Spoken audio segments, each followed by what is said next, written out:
बांकी कुआमड़ा गाँ निकटस्थ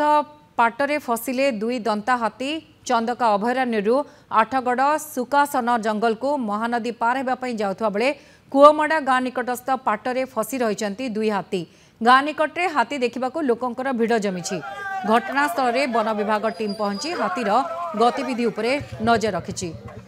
हाथी फसी जाइछन्ति दुईटी दंता हाथी लोक मैंने पहुंची हाथी जेहेतु फसी रही तेणु घटनास्थल में वन विभाग टीम पहुंची हाथीर गतिविधि उपरे पूरापूरी नजर रखी हाथी देखा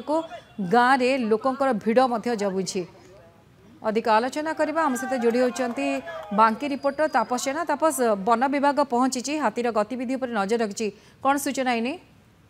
देखो गायत्री जमी कहीपर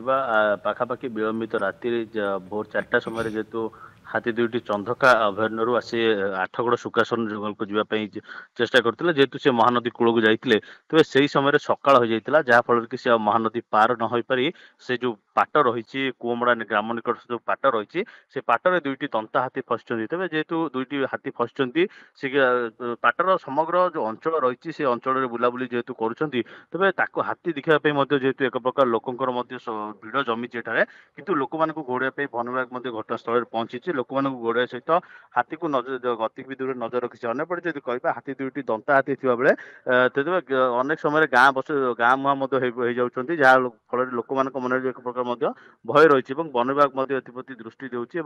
किभली भाव में हाथी दुईटी चंदका अभयारण्य को फेरीजे से जेहेतु चेष्टा जारी रखिंट किंतु जहाँ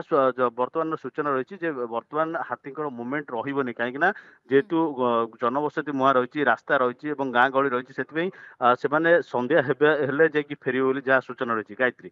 बहुत बहुत धन्यवाद तापस जेना आम बांकी रिपोर्टर संपर्क अधिक अपडेट देते।